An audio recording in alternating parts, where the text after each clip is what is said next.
یہ کوئی مردانگی نہیں ہے کہ آپ کو پیاس لگنا شروع ہوئی تو اب پریشان ہو رہے ہیں کہ میں کس طرح توڑ دوں, کوئی بہانہ کر لوں, کوئی کیا کر لوں. کم ہمت آدمی دنیا میں کسی بھی کام کا نہیں ہوتا, نہ کم ہمت مرد اور نہ کم ہمت عورت.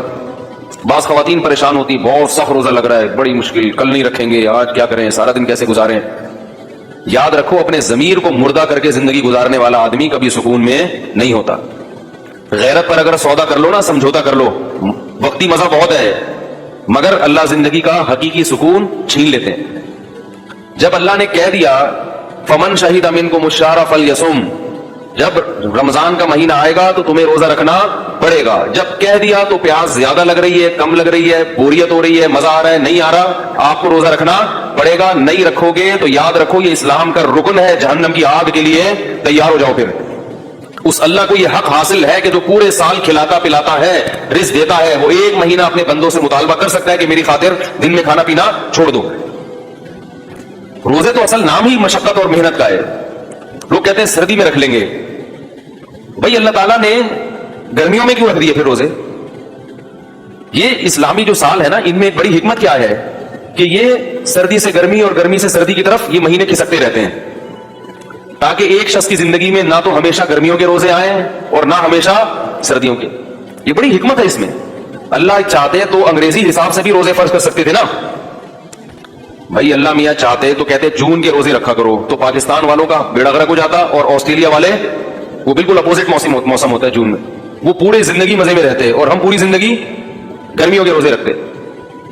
اور جن ملکوں میں جون کے مہینے میں لمبے دن ہوتے ہیں ان کا بھی بیچاروں کا بیڑا غرق ہو جاتا, ساری زندگی ان کو 20-20 گھنٹے کے روزے رکھنے پڑتے. آپ ڈائری لے کے بیٹھا کریں کلپ بنانے پر, جب بھی کوئی ایک ٹاپک ہوتا ہے نا, وہ ٹاپک بعض بڑے اہم ہوتے ہیں, وہ ذہن سے نکل جاتا ہے کیا بولا تھا کیا نہیں تھا. تو یہ بعض موضوعات بڑے اہم ہوتے ہیں, اس پہ وہ بنتا ہی نہیں, اور لوگوں نے میرے بیانات سے الٹے سیدھے اوٹ پٹانگ چیزوں پہ کلپ بنا کے ڈالے ہوئے ہوتے ہیں. تو یہ حکمت کیا ہے؟ اب ناروے میں 19-20 گھنٹے کا روزہ چل رہا ہے, لیکن اتنے ٹف ہوتے ہیں. لیکن جہاں ان کے روزے 20-20 گھنٹے کے ہوتے ہیں, وہیں 18 سال کے بعد 4-4, 5-5 گھنٹے کے روزے ہوتے ہیں پھر وہ. تو اللہ تعالیٰ اس طرح سے ان ملکوں میں رہنے والے لوگوں کو سہولت دیتے ہیں. میرے پاس وہاں سے بھی کالز آتی ہیں, ناروے سے, جرمنی سے, اتنا لمبا روزہ کون رکھے گا, بہت ٹینشن ہے. ان کی افطاری اور سحری ایک ہی ہوتی ہے. بھائی ادھر افطاری کھائی, مغرب پڑی, فوراً تھوڑی دیر میں عشاء کا وقت شروع, اور جلدی جلدی کھا رہے ہیں, اور تراویح پڑی, اور بس وہی سحری ہو گئی.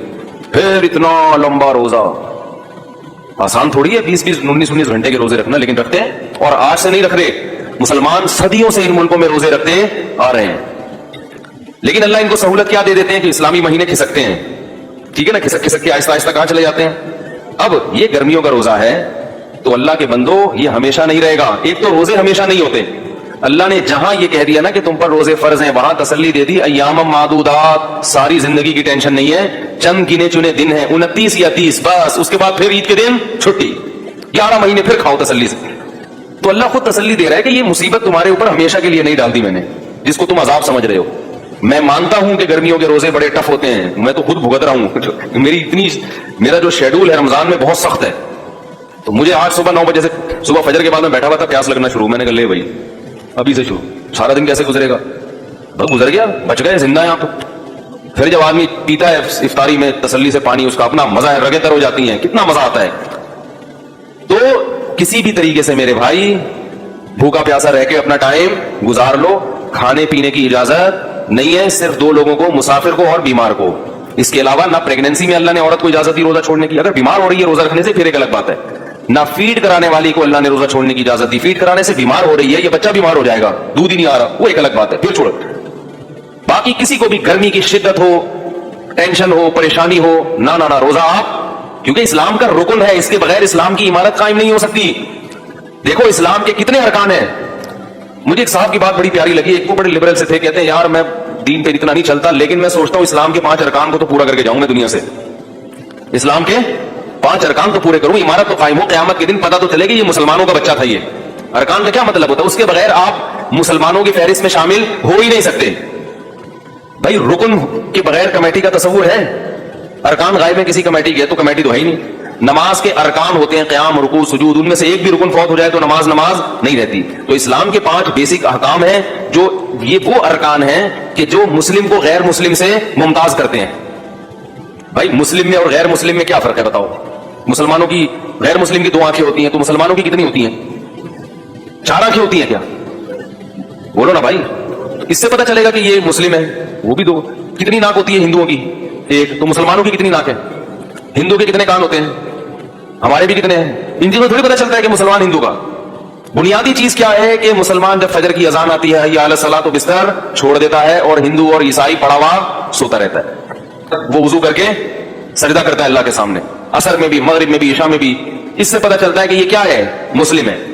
اسی طرح مسلمان پوری زندگی میں 1 مرتبہ لازمی بیت اللہ کی زیارت کرتا ہے. زندگی میں 1 مرتبہ. کتنا آسان بنایا اللہ نے دین کو, اگر وہ بھی پیسے ہیں جیب میں. اور تیسری بات کیا ہے, بلکہ دوسری نماز کے بعد دوسری بات ہے زکات. یہ بھی اسلام کا کیا ہے؟ تو وہ صاحب کہنے لگے یار میری نمازیں رہ گئی تھیں تو میں چاہ رہا ہوں مرنے سے پہلے ساری نمازیں قضا مکمل کر لوں تاکہ اسلام کا ایک بہت بڑا رکن کیا ہو جائے؟ پورا.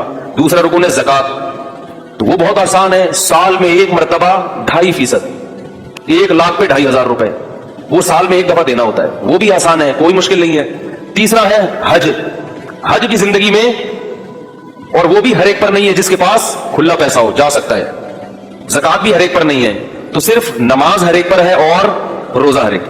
تو ایک نماز ہے اس کو کر لو بھائی, اور ایک کیا ہے, اور روزہ نماز سے آسان ہے. اس کو تو فوکس کرو پہلے, کیونکہ نماز کے بارے میں اللہ نے خود فرمایا وَإِنَّهَا لَكَبِيرَةٌ, بڑی مشکل چیز ہے. کیوں؟ ساری زندگی پڑھنی پڑتی ہے, سوائے ان لوگوں پہ جن پر اللہ کا خوف ہے. اللہ قرآن میں کہہ رہے ہیں ان پر مشکل نہیں ہے, لیکن عام آدمی پر کیا ہے نماز مشکل ہے. کیونکہ کنٹینیو پوری زندگی.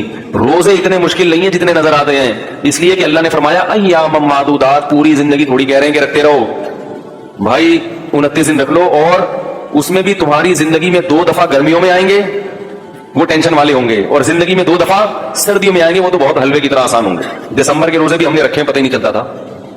اتنی لمبی راتیں ہوتی تھیں کہ آپ نے جناب صبح 6:45 بجے تو 6:15 بجے تک تو سحری چل رہی ہے, 6 بجے سے لے کے شام 6 بجے پھر افطار ہو گیا. 12 گھنٹے کا روزہ, وہ بھی ٹھنڈا ٹھانڈ, اور پھر شام 6 بجے سے لے کے صبح 6 بجے تک 12 گھنٹے ہیں آپ کے پاس کھانے کے. ہمیں یاد ہے ہم تراویح سے 8:45-9 بجے فارغ ہو جاتے تھے, اس کے بعد پھر کھاتے رہو, اور سردی میں کھانے کا بھی مزہ آتا ہے, وہ تو پتہ ہی نہیں چلتا تھا. تو زندگی میں 2 مرتبہ کیا ہوتا ہے رمضان آپ کی زندگی میں گرمیوں میں, یعنی 2 مرتبہ کا مطلب یہ کہ 2 ایسے موقع ملتے ہیں جس میں رمضان چند سال تک, بولو بھائی, گرمیوں میں آتے ہیں. اور ابھی کتنے آدھے تو ہو گئے نا ابھی ہماری زندگی میں جو آنا تھا, اب صرف 6 سال مزید گرمیوں میں آئے گا. 6 سال برداشت کر لو, اس کے بعد پھر ٹھنڈ میں آنا مارچ میں, 6 سال کے بعد مارچ میں آنا شروع ہو جائے, وہ بالکل معتدل ہوں گے. اور 9 سال کے بعد خاندانی سردی, پھر پتہ ہی نہیں چلے گا روزے کا. کتنا آسان اللہ نے رکھ دیا, ہمیشہ کے لیے جون جولائی کے نہیں رکھے. 36 سال کے بعد روزہ ریپیٹ ہو جاتا ہے, سمجھ رہے ہو, 36 سال کے بعد اسی موسم میں آتا ہے جس میں 36 سال پہلے آیا تھا. تو انسان کی زندگی میں 36 سال 2 دفعہ ہی آتے ہیں, وہ بھی بشرطے کہ ہم میں سے ہر شخص کے مقدر میں زندگی ہو, ورنہ کوئی پتہ نہیں آخری رمضان ہو کون بچے گا کون مرے گا. تو اس لیے کم ہمتی. مجھے بہت غصہ آتا ہے جب ہٹے کٹے لوگ کہہ رہے ہوتے ہیں یار برداشت نہیں ہو رہا میرے سے, برداشت نہیں, تھپڑ مارو جا کے کم کو. کم ہمت ہو گئے ہیں بالکل ہی, کچھ نفس کے خلاف اور کچھ اپنی خواہشات کے خلاف کرنے کی قوت ہی ختم ہو گئی ہے. کیا کرو گے دنیا میں, سروائیو کیسے کرو گے؟ انسان کو دنیا میں کچھ بھی کرنے کے لیے نا اپنی خواہشات کو قربان کرنا پڑتا ہے. ساری خواہشات کسی کی بھی پوری نہیں ہوتی, اس لیے ہمت کر کے روزے رکھیں, دل لگے نہ لگے. میں بار بار کہتا ہوں کچھ بھی نہیں ہوتا, پڑ جاؤ آرام سے, کروٹیں لیتے رہو, ٹھنڈے پانی سے نہاتے رہو, بیٹھے رہو, مری چلے جاؤ. اگر اللہ نے پیسہ دیا ہے, کہاں جا کے, بہت سے لوگ پنجاب کے پیسے والے ہیں لیکن رمضان کے روزے نہیں چھوڑتے, تو وہ کہاں چلے جاتے ہیں؟ مری چلے جاتے. ٹھیک ہے اللہ نے اگر پیسہ دیا, لیکن روزہ چھوڑنے کی میرے بھائی اجازت, نہ چھوڑنے کی نہ توڑنے کی, سستی نہیں کرنی ہے اس میں. رہا یہ مسئلہ کہ مزدور کیسے رکھے گا, یہ مسئلہ میں بار بار بتا چکا ہوں. تو ایک عالم مسلم, میں نے یہ 2-3 دن سے تھوڑا سا یہ کلپ دیکھی, یہ جو لائیو شو چلتا ہے نا ڈاکٹر عامر لیاقت صاحب کا, اس میں کچھ علماء بیٹھے ہوئے ہوتے ہیں آپس میں بحث. اس میں ایک عالم یہ کہہ رہے تھے کہ مزدور کے لیے جو ہے نا سخت مجبوری ہے تو روزہ چھوڑنا جائز ہے. اور ایک مولوی صاحب کہہ رہے تھے نہیں مزدور روزہ نہیں چھوڑ سکتا. تو دوسرے نے کہا کہ یہ جو مولوی صاحب کہہ رہے ہیں جو مزدور روزہ نہیں چھوڑ سکتا, یہ ایئر کنڈیشن روم میں بیٹھ کے کہہ رہے ہیں, یہ ذرا اس مزدور کی جگہ جا کے کھڑے ہوں پھر یہ فتویٰ دیں. تو یاد رکھو ایئر کنڈیشن روم میں بیٹھ کے بھی وہی بات کی جائے گی جو شریعت کی ہے, اور دھوپ میں بیٹھ کے بھی وہی بات کی جائے گی جو کوئی مفتی ایئر کنڈیشن روم میں بھی بیٹھا ہو تو یہ فتویٰ نہیں دے سکتا کہ مزدور روزہ چھوڑ سکتا ہے. مزدور کو روزہ چھوڑنے کی اجازت نہیں ہے, کیونکہ یہ اللہ کا قانون ہے, اور اللہ نے عرش پہ بیٹھ کے قانون بنایا ہے, اور محمد صلی اللہ علیہ وسلم کا یہ قانون ہے. مفتی چاہے اے سی میں بیٹھے, گدے پہ بیٹھے, ٹھیک ہے, وہ اپنی طرف سے مزدور کو رعایت کیونکہ روزہ مزدور مفتی صاحب کے لیے نہیں رکھ رہا, کس کے لیے رکھ رہا ہے؟ تو لوگوں کے اوٹ پٹانگ کمنٹس ہوتے ہیں. تو ایک مولوی صاحب یہ کہنے لگے کہ بھائی جب نبی صلی اللہ علیہ وسلم نے سفر میں صحابہ کو ایک موقع پہ روزہ توڑنے کا حکم دیا, جہاد کا سفر تھا, بے ہوش ہو رہے تھے صحابہ, تو آپ نے سب کو حکم دے دیا روزہ توڑ دو, خود بھی آپ نے پیالہ پیا, اور پھر بھی جنہوں نے روزہ رکھا تو آپ نے فرمایا کہ آج کے دن جنہوں نے روزہ توڑا وہ زیادہ اجر ملا اور جنہوں نے رکھا ان کو اجر کم ملا. تو جب اس موقع پہ نبی نے اجازت دے دی تو اس کا مطلب ہے کہ اتنی ٹینشن اسلام میں بولو بھائی نہیں ہے. تو یہ وہ لوگ ہوتے ہیں جو قرآن و حدیث کی روح کو نہیں سمجھتے, اپنی طرف سے ایسے قیاس کرنا. قیاس کے بھی کچھ شرائط ہیں, اس اصول ہیں جو مدارس میں پڑھائے جاتے ہیں. نبی صلی اللہ علیہ وسلم نے روزہ توڑا ہے سفر میں, سفر میں تو روزہ ویسے بھی واجب بولو بھائی نہیں ہے, اور دوسرا سفر بھی جہاد کا تھا. اگر اس طرح سے معاملہ ہوتا اور صحابہ بے ہوش ہو کے گرنے لگتے, شکست کا اندیشہ تھا. جہاد ایسی چیز ہے جس میں اتنا اس قدر چھوٹ دی گئی ہے کہ اگر دشمن آپ کے مسلمان لوگوں کو قیدیوں کو ڈھال بنا لے تو فقہا کہتے ہیں کہ ان کو بھی قتل کرنا جائز ہے. نہیں یاری بات بھائی, آپ دشمن سے لڑ رہے ہیں میدان جہاد میں, گولیاں چلا رہے ہیں, تیر پھینک رہے ہیں, انہوں نے جو مسلمان قیدی تھے نا وہ اپنے آگے ڈھال بنا دیے.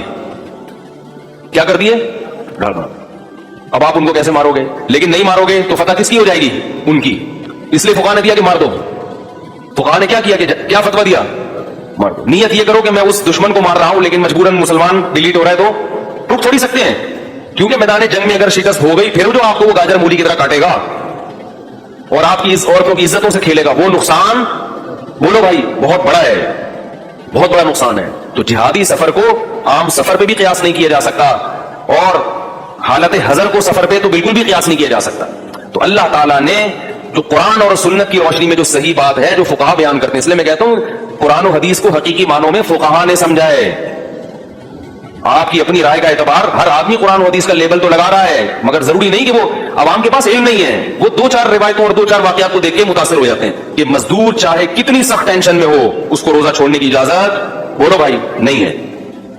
اب سوال پیدا ہوتا ہے وہ کرے گا کیا, کیونکہ مفتی صاحب تو ایئر کنڈیشن میں بیٹھ کے فتوا دے رہے ہیں, وہ اس مزدور کی جگہ جائیں تو وہ بھی یہ کہیں گے کہ چھوڑ دو.